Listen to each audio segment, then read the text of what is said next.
Hi, I'm Jay Thomas, and welcome to Bald Tires, powered by Shield Coatings. This episode is called Muscle Cars and Mayhem. My guest today has done a lot of cool stuff over the years. Worked on, built, and owned some really fantastic cars. He still does that to this day, of course.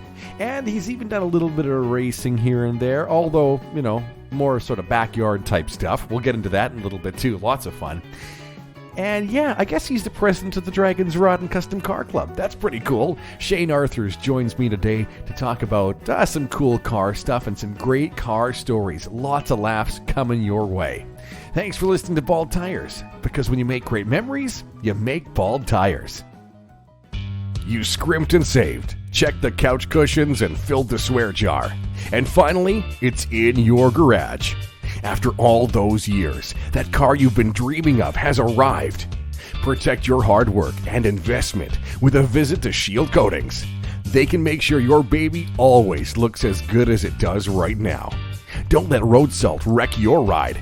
Shield Coatings specializes in undercoating and rust proofing for vehicles of all shapes and sizes. Using environmentally friendly wool wax, Shield Coatings can prevent rust from ever taking hold of your daily driver or the project car you spent countless hours working on.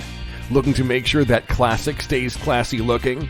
See Chad at Shield Coatings for more details. Shield Coatings also features sound deadening undercoating to make your ride ultra quiet, and paint correction and ceramic paint protection for the ultimate shine. Find Shield Coatings on Instagram, Facebook, and on Faithful Avenue in Saskatoon. Shield Coatings, anything to make your vehicle look better and last longer. So I find myself in a pretty cool shop. It's called Jerry's J&L Frame and Alignment, and the owners join me right now. If you're in Saskatoon, you know Shane Arthurs. Shane, thanks for joining me. Thanks for having us. Yeah. This is great. This is supposed to be fun, and we're going to make it fun. Exactly. So, yeah, that's what it's all about. And sharing stories and telling car stories, that's what this podcast is about. So there's the shameless plug. If you've got a classic car, man, this is a place to get an alignment done, because you got Gary the Gear here. He's the expert with the old stuff, but I mean, you guys work on everything new and old, right? Yeah, and everything from new to old, right from a frame swap to doing an old hot rod wheel alignment. You name it, we do it. So Exactly. yeah. Over in Riversdale kind of area, right? Riversdale, just off Avenue P there. Yeah, small little shop. We're in, I guess you want to call it, we're in the hood, so it's a good place. We like it down here. We're a hidden shop in the gym, and we got phenomenal staff. So Absolutely. Gary's here, Daryl's here, Randy's here, and Dan's helped me run up front, and it's been great. So Absolutely awesome, yeah. Now, the other title you've got that comes along with you, which is pretty cool, is you're the president of the Draggins Rod and Custom Car Club. yes, very excited about that. They they voted me in again, I guess, to be president. So it's lots of fun. It's interesting.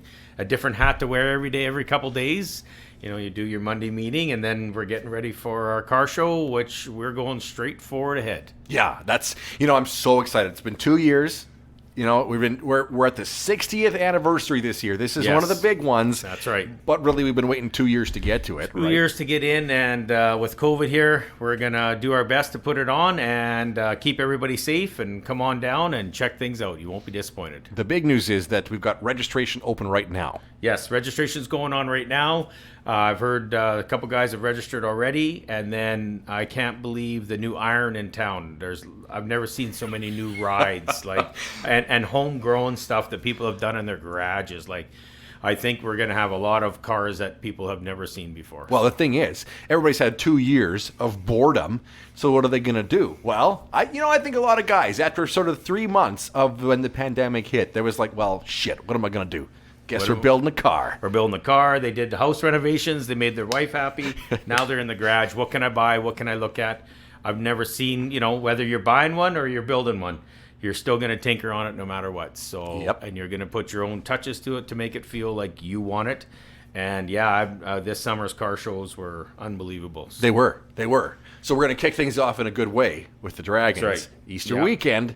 Easter weekend, we're going to be ready to go. We're going to open our regular hours. We might open an hour earlier this year and then close Saturday night by 8. But we're going to make some discussions this week about that at our meetings. And we're already looking for trophy sponsors. So if anybody's listening and you got a business, give us a call. We'd love some trophy sponsors to help out with Camp Easter Seal, and we'll go on from there. Absolutely. Now, Shane did a little video with me a couple months ago, kind of before the snow hit, that sort of thing. And I got to see Shane's shop, his garage, at home on the ranch. Holy cow! You've made a Texaco station like no other. You know, I mean, you got the stuff outside. Go check out the video if you haven't seen it yet. It's on my YouTube channel. It's on Facebook as well of the mind-blowing collection Shane's got going on. But so that it obviously means that you're a car guy. You're a huge car guy. Yeah, it's awesome. It's great. I had lots of hot rods when I was young, and then I sort of got out of it for a while. And actually, Gary here, that works for us, we've become good friends over the years. He pushed me to buy a Chevelle. Well, and then in turn, I ripped that Chevelle apart and started all over again. And it got me hooked again. And then I got a good wife. She built me a brand new 6-car garage to go with it. Holy! So it was an even trade for horse arena, so that was a great deal. And then we started filling it full of oil cans and gas pumps, and it hasn't stopped. Signs and memorabilia, lots of plastic, lots of paper stuff that you just don't find sitting around anymore. It's so cool. Yeah. So let's go back. Let's take the train back in our memory to little Shane, the little guy. Let's see. I was pretty young when I think I bought my first car when I was 15. Okay, but how about before that? Like, what got you? Were you a car kid? Would you play the Hot Wheels? I played with Hot Wheels and that, but I just started working when I was younger. When I was 13, I was working part-time at my auntie's bakery and baking, and then I was going to school and doing newspapers in the morning, and I had a little bit to do with cars, but not a lot. No. Bought my first car when I was 15, and then my dad drove it for a while, actually, and then I traded up, and man, the cars that I went through high school were just way too many. It's crazy. What was the first car? What was that first car? A 76 Valari T-Top 318. It was a great car. I don't think I kept it more than a couple months and flipped it for something else. So I didn't keep too much. So over the years, had quite a few nice hot rods, sold quite a few that I kicked myself about. And then when I was in grade 8, they asked us to write a letter, what you wanted to be and what you wanted to do when you grew up. Well, I found that letter probably about 2 years ago. I read it to my wife, said, when I grow up, I'm going to own my own shop and I'm going to own lots of hot rods. And marry a good wife. Well, I'm 99% there, and yeah, I got a collection that I'm happy with, and I got no complaints. What do you think the number is of vehicles you've owned over the? I mean, we could add it up. We could add up, like, say, let's just take a bulk number of the cool stuff, the nice stuff, the daily drivers, all that put together. What do you think it is? I would say we'd have to be a couple hundred, if not more, because the stuff. Well, even we got. Between me and the wife and the shops, there's probably 17 cars plated. 17 or 18, maybe 20. With the tow truck. Yeah, the tow truck. There's probably 20 cars plated. So, and never mind the race cars that are sitting in the field. There's half a dozen or a dozen race cars sitting in the field. And the cars that I went through when I was a kid was, man, you'd buy one for $400 or $500 and, bag it and then get rid of it. Got another one for $200, cut the roof off. We used to go cut the roofs off. And then we'd take them and tow them behind the truck, and we'd go to the industrial area and go skiing on these hoods. Like, it's funny, none of us never really got hurt, but, man, we used to laugh for hours. We'd cut the roof off and go, you'd cut the roof off some pretty good cars, and that, looking back going, oh, boy, we wrecked some cars. Like, you wrecked some good stuff. But you used to buy a 68 Chevelle for $300-400. You didn't worry about it. You pulled the 396 out and put another motor in, never thought nothing about numbers matching, nothing like that. So, yeah, in today's age, it's different. So, all that stuff's worth a fortune. Yeah. You'd be strung up by your earlobes if you did that. You'd be strung up, especially if you cut a Dodge apart. So, some of these Dodge guys really like their stuff. No kidding. What was one of your most memorable or favorites from that time period that sticks out? 1970 Chevy half-ton, blue and white. Okay. With 468 in it, 368, something. It had a lot of horsepower. That was a phenomenal truck. That truck, I kept it for quite a few years. Got married, had to store it. Ex-wife didn't like it, so I parted it out one day and sold it, and she was mad. She was glad it was gone, but that was probably the only one I kicked myself that I should have never sold. Everything else that I kept through divorce was my Le Mans and my purple truck, and everybody's like, "Oh, you got rid of those?" No, still in the garage. So Really? Oh yeah, And they're still there now. they're still there now. So yeah, I kept all that stuff. So The purple truck. Okay, now that's the one that's over by the wall near the cans. Yeah. There was a good story that came with that truck, right? Something to do yeah. with your brother. Yeah, I had it stored at my dad's place, and I was in Fort Mac, I think, at the time, and I come home, and my brother's like, "You better come to the garage." I'm like, "Okay, let's go."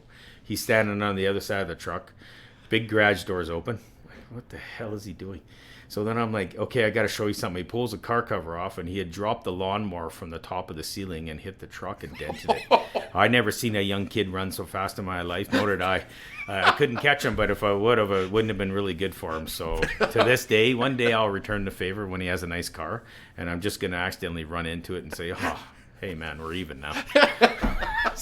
Did you get the dent fixed on the truck? No, the dent's still in the truck. You'll see it in the hood. It's still there to this day. So we laugh at it now because I'm like, I just like, oh, wow, yeah, he was really scared. And he was a big kid. I thought he was bigger than me, but he was running, man, like Ben Johnson. So it was my old man was probably holding me back. So, yeah, it was pretty funny. I look back and laugh at that. Yeah, but I kept that truck all those years. I don't think we did lots to it when I first got it. Other than that, we just drove it. And I've never drove a vehicle so hard to float the valves every time to town. So right to the floor, sideways, yeah. The Italian tune-up. Oh, yeah, it was right to the floor. And we still do it. And then just finally, after 22 years of abuse, just finally started to have a knock. So that's pretty good for abuse. So. And it just never ended. So it's good. Yeah, I got Le Mans. Le Mans, a buddy of mine had it. I stored it in my dad's garage for a while. And then he phoned me. It was in Fort Mac. "I'm selling the car. How much?" "Just leave it there. Give me a couple months. I'll get you paid off." So bought that one. And then Gary got me hooked on a Chevelle, my 67. And I redid that top to bottom. And then same guy out of Arizona phoned me again. He had a 70 SS Chevelle. Hopefully this year that will be out. Ooh. And then what else did we buy after that? Oh, then we fixed up an '08 Mustang GT Roush out of the shop here. Oh, that's cool. And then after that we bought, I had a couple heart attacks, a couple stints, 5 stints after. And then I said, let's go remortgage. We went down to Barrett Jackson. I bought a white 85 Chevy show truck. It was worth a lot of money, so I got it home. And it didn't start coming off the enclosed car carrier, so I didn't know what I bought. But we figure it came from down south in California because it had so much sand in the fuel filter. So got it running, and then we parked it. I never drove it. Never drove it for 5 years. I was like, this thing's just white. It's too mint. I don't want to wreck it.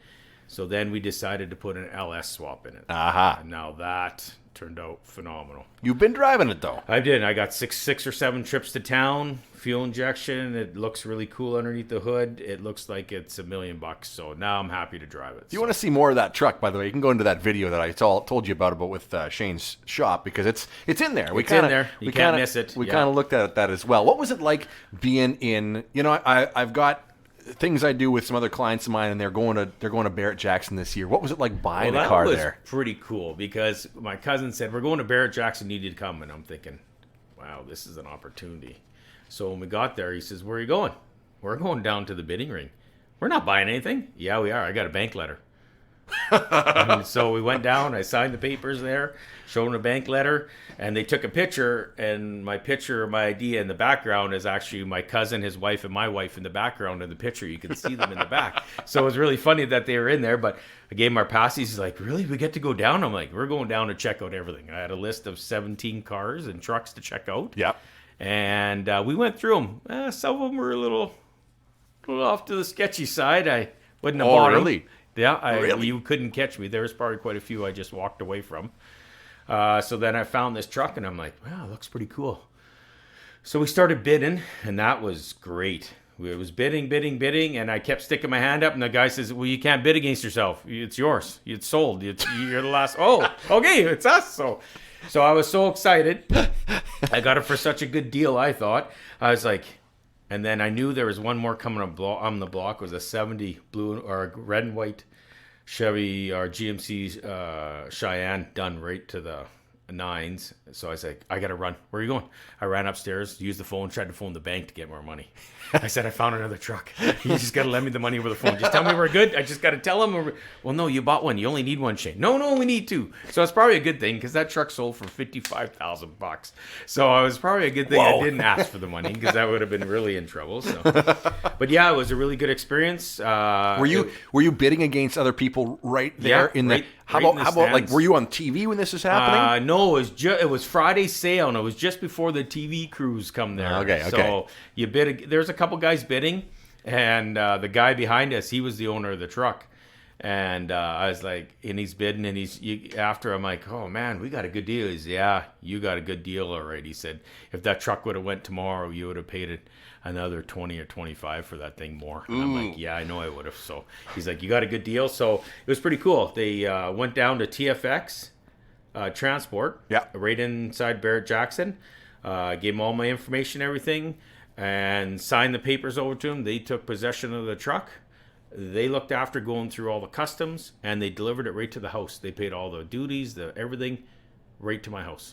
Those guys must make an absolute killing. Oh, they're set up. You basically, here, buy the car. No, please, just sir, please walk over here and you can arrange transport. And this company is just willing to just swipe your credit card. And like I like Orange so much, there was the other car carrier and he was Orange, but there's a couple people in the lineup, and I'm like, you know what? Let's go to this guy.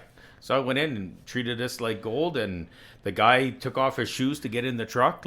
So they do look after things, but to see it come up on the Grand Door Highway, stop, air brakes come on, and the door folds open, that was just I had everybody there, and we couldn't get it to start, so there's 7 or 8 of us trying to push it up to the garage, and I'm swearing and cursing, going, what did I just buy myself?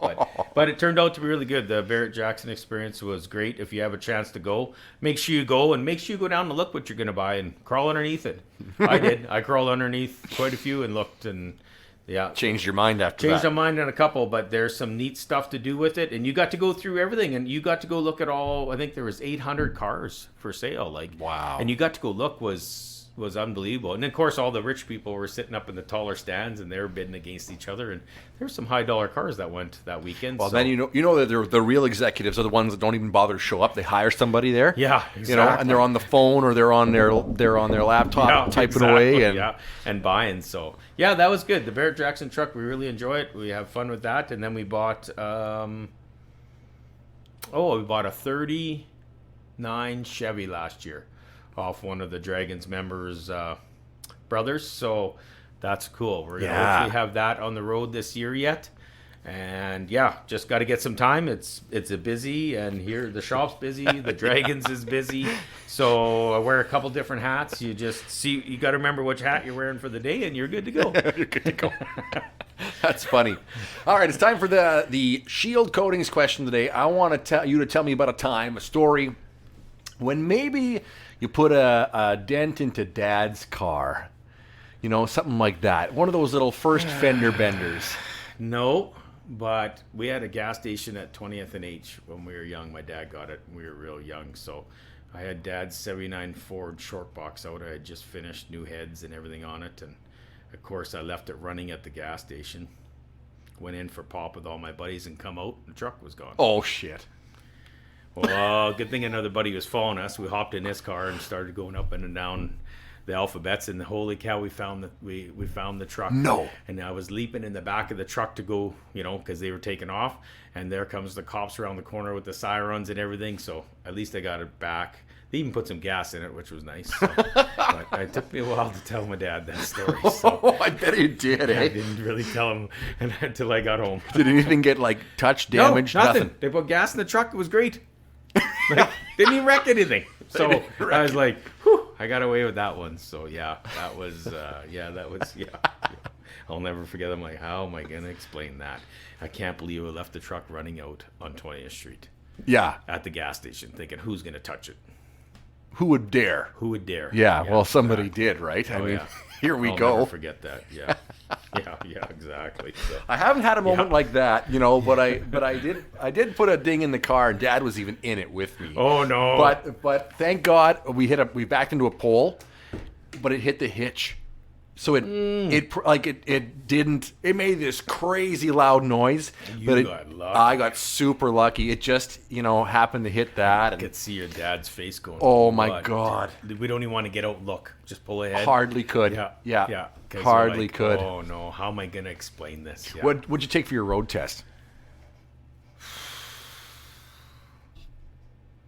I think I took my van. 1979 Chevy or a Ford Econoline van. Ford Econoline van? I traded my Valeria up and bought an Econoline van, I think. Did it have any windows in it? No, sorry. A 1977 Mustang with a 302 in it. Whoa. That was my road test car, and I only drove it for a couple days, and the tranny was really starting to bad. So when I was a young kid, Dad's buddy used to run Ethel's Auto Sales. And I traded that Mustang. I could barely get it to the lot. I couldn't wait to get rid of it because I didn't think it was going to make it. And I think I traded it. I went for the road test, got my license. And then after that, I traded in and got a van. I just had to get rid of the car because I knew it wasn't going to last. Somebody else had really used it quite well. Someone else? Yeah. Sure. Yeah. Yeah, when you're young, you don't think of things. You just use it and abuse it and then worry about it later. That's right. Yeah. Got a hot car, I'm going to drive it. An Econoline van, did it even have any windows in it? Yeah, it had a couple windows, a shaggin' wagon. There's a bed in the back. Yeah, oh my God. That. I didn't keep that long either. I think I kept that for a couple months, and I think I got a 79 Chevy half-ton after that. And yeah, the cars that I went through high school were, man, nothing ever stuck long. Were you a guy who was ripping stuff apart yourself all the time? Yeah, we and my buddy Wayne Strasky, actually, we were best friends with Mario Giacoli. His brother owns Precision. Oh, Joe. Yeah, sure. Me and his brother used to hang around quite a bit when we were young, and we actually rented a garage up in the 700 block Avenue I, and we rented that all through high school. And we always pulled wrenches on cars and everything. All high school. We were really? building cars, fixing cars, always, putting motors and stuff. Like we were doing this. We rented that garage. I think it was like $200 a month or something. It was like that's a lot of money there. Garage. Yeah, it was. Yeah. But we all worked, so we had money and we had a place to put our cars to work, and we were there all endless nights, hours, and everybody else would stop by because they knew we were there. So yeah, we had lots of fun when we were young. We did lots of that. That makes a lot of sense why you're the president of Draggins, because that's kind of what the idea behind the club is, right? Yeah. Yeah, you're supposed to enjoy your hobby and have some fun and enjoy it, and don't make it stressful. I know everybody's got nice rides, but and then now they don't want to take them out because something might happen. I get that, I understand that, but you got to get out and have some fun. Yeah. Like if you can't start them up and put some gas through, gas doesn't last long like it used to. So you need to drive it.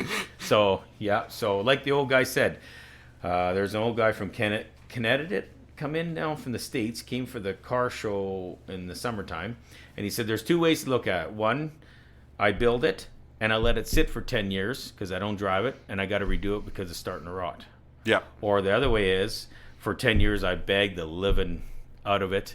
Yep. And either way, now I've had fun with it and I still got to rebuild it. So you do it either way you want. You either leave it nice, you're still going to have to fix it in the end. Yeah. Or you drive it and have some fun with it. So...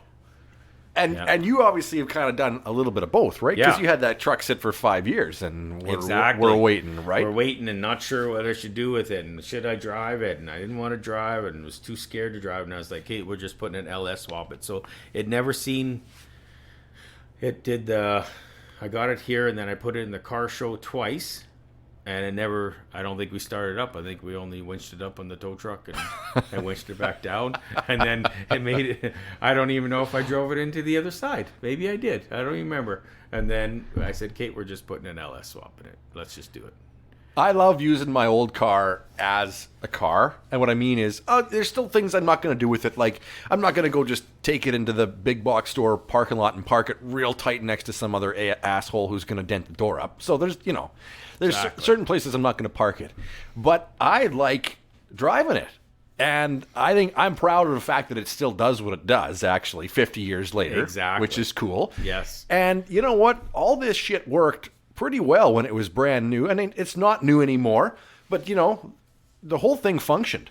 So there's no reason it can't start and drive and go and do all the stuff it's supposed to do. So I make my big car pull a trailer once in a while. We got a little tiny trailer that goes behind it, and everybody's looking.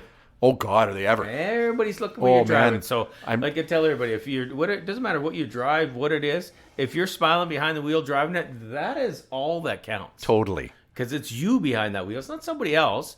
You're driving that car, and you got to be happy with it. Totally. So, yeah. I can appreciate some people who spend so much money and effort. They make a piece of art, and it's in some of the cases they're not even drivable. They are automotive art. That's right. They're not even really practical to drive. You don't really want to get a stone chip on it because it just devalued at $20,000. That's right. So or it's built in such a way that you're not really even comfortable in it. Like it's not really drivable. It's all show. There's sort of that. Yeah, there is. Yeah. Everything beyond that or behind that or lower than that, what do you want to call it? Like I love seeing that stuff out on the road, and it is like even the rat rods that come out. That's great. They're building it. They put their time and energy into that. Yeah, they spent their time doing it. They built it in the garage. They did it, and they just want to make sure they're out having fun like the other guy. Totally. And they don't care what it looks like. They're happy. Yeah. So whether you have $100,000 hot rod or a $20,000 rat rod, they're happy. That's all that counts. I think it's pretty cool that for the majority, talking about the car community, especially in Saskatchewan, where we are, people are pretty appreciative, pretty respectful when it comes to that sort of stuff. It might not be the way you'd build it, say a rat rod, if you take that in consideration. But I think for most part, girls, guys, they can appreciate what that person's done, their vision, what they, wanted to build, how they wanted to do it, what they like. You can respect that, and I like that, Yeah. Until you do some of it yourself, and then you rip apart a car and put it back together, and you go, wow, that's why that guy was going to charge you $10,000 just to do the bodywork and paint, because it took me half a year to do that. Yeah. Well, yeah, because... And now shop rates aren't like $20 an hour anymore, so you pay for what you get. So that's true. But yeah, once you rip apart a car and then you go, ripping it apart, that's easy. Put it back together. Now put it back together so it's right, and you're happy with it. And that's the biggest thing. Sure, you can put it back together with 10 screws missing, but if you don't put those 10 screws in, it's going to come haunt you later. So you either do it right now, or it's not going to be right. So, there's another fun thing that you and some buddies do these days out in the. Yeah. Tell who came up with that idea. What are we talking about? I don't know who came up with that idea. I think it was Brian and Gary. Brian used to work for us just left us about a year ago, and Gary. And then we bought some cars. So me and Gary raced, and then we. And we got a couple other guys involved, and my buddy Blair come out and he bought a car. So if you look up on YouTube, it's under Saskatchewan style extreme pasture racing, and a guy come out with his drone, and he droned us. Well, that was hilarious. So, what are the rules? Now the rules have changed. We used to pull all the windows and the lights out of the car, so there was no glass for the horses. Now don't do anything but drive it. Don't pull anything out, because by the time you're done, if you don't have windows, you are black. There's so much dust and crud flying by the time you're done. You were eating dust by the end. And now it's like, now you see guys that got the air conditioning on and they're driving around. And yeah, it's we've had some fun. Actually, a couple young kids joined us too. They used to clean my shop, and they brought a car out and had some fun. Had a couple other guys come out. They get hooked once and a couple laps, and I'm like, are you hooked? Yeah. Now go get your own car. Mm-hmm. They're like, oh no, I'll just take one of yours. No, that's my $200 beater. You go get your own now. So. Is there a price, a cap? As long as you don't have a V6 or a turbo. So that's a little unfair. Just a 4-banger. 4-cylinder, but no, like if somebody wants to spend $500 or $800, don't care. Spend what you want. Spend what you want. Bring the tires you need. Yep, bring the tires you need. We have some fun, and we have stands out there, and then we all do it a little bit, and then we don't drink till we're done now. Because we used to drink a little bit before we went, and then you got a little braver. And there is a little bit of a ramp. So there's one spot we were using a Volkswagen Jetta, and then we ramped it, and by the time we were done, the motor and tranny had fallen out of the car, and that was it, man. It was not a good scene. And then, you take your buddy around on a Cavalier, and you're thinking, I'm going to show you how to ramp this thing. Well, now it's your turn to sit in the passenger seat while he drives. Man, you can't. I mean, there's nothing to grab on. You're tightening your seatbelt as hard as you can with your hands. You're holding on. Your feet are wedged underneath the heater box, and you're holding on for dear life because you're actually going in the air. And then you come down, it bangs, and you're like, oh, man, okay, I won't do that while you're in the car next time because you're holding on for dear life. We've had some good laps. And then you don't walk straight for a couple of days because you're a little sore. So You guys like take the airbags out of these things? Shit, No? Oh, God. No, we forgot to disconnect one time, and my buddy was out driving, and two young guys hoofed him through the trees, and he hit the tree, and the airbag went poof, and it just poof. His helmet went up on the roof, and it held him there like that. So yeah, so now we're like, should we disconnect the airbags? Well, you got a helmet on, you can't get hurt. So we're a little more cautious now. I had a little Acura TL, and the young kid down the road, I think he was no more than 5 or 6. And Mom says, "You want to take him for a spin?" I said, "Why don't you just come in a race? Put a helmet on him." So I come ripping around the corner through the trees, and you can only make it. There's only one car that fit through the trees, and I made it through. And the other guy just touched me enough that I went over, and I cleaned off 2 or 3 fence posts off the side of the fence, and the thing just slapped against the wood. The wood thing slapped right against the window on the pasture side. I thought his mom was gonna keel over backwards when he seen that, and I thought for sure the kid shit his pants. But he was like, "Come on, Shane, let's go again, man. Let's go again," he says. And I'm like, "No, we're done, man. That was a little too close for me. I'm gonna kill you." Yeah, so we haven't really raced since then, because I think I scared myself, because I was like, "Oh, there's a kid in the car, man. Be careful."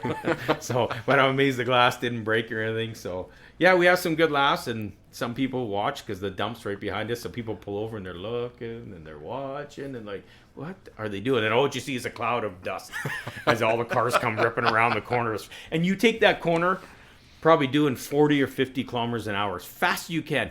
You don't use the brakes. Nope. As fast as you can, and you pop the odd tire, but it's amazing. You'll have to come for a spin. I gotta come. Yeah. And you'll get hooked, and you'll be like, "Okay, I'm going to SGI and get a $200 beater. Okay, bring it. Let's Just go." got to run. Has tires. Yeah, That's all, running right? tires. Yeah, that's it. Yeah. So no, it's lots of fun. We have some fun with that, and yeah, it's great. It's a great life. I got no complaints. So That's awesome. yeah. Well, Shane, thanks for joining me here today. I really appreciate you coming on the podcast. No, it's awesome. Thanks for having me. Lots of fun stories, Yeah, some good exactly. laughs. We always have a good laugh together, so it's Exactly. good. Yeah, we'll get together soon. Absolutely. And we'll see you at Draggins. Sounds good. We'll see you then. Absolutely. Hey, thanks for listening to Bald Tires. Really appreciate you joining us today. And yeah, don't forget, check out some of that cool stuff we talked about. Go see J&L Frame and Alignment if you're looking for some work. And of course, we want to see you at Draggins 2 this year at Prairie Land Park, Easter long weekend. I'm Jay Thomas. Thanks for listening to Bald Tires, because when you make great memories, you make Bald Tires. Bald Tires, powered by Shield Coatings, is a proud member of the Saskatchewan Podcast Network, which is supported by Connexus. Does money spark joy in your life or cause you stress? If you said stress, you're not alone. For 42% of Canadians, their biggest stressor comes from money. At Connexus, they care about your financial well-being. Money doesn't have to be stressful, and Connexus is here to help. The Connexus #MoneyTalk blog provides expert advice, tips, and solutions for all stages of life and events. Getting married, buying a house, budgeting, saving, they cover it all and more. And did I mention it's free? Check it out today at connexusmoneytalk.ca and start feeling confident and stress-free about your money. The Saskatchewan Podcast Network is also supported by Direct West. Is marketing getting in the way of running your business? Direct West has a local expert team right here in Saskatchewan that will work with you to build your website exactly how you imagine it. Let them help you improve your online presence and head to directwest.com to learn more.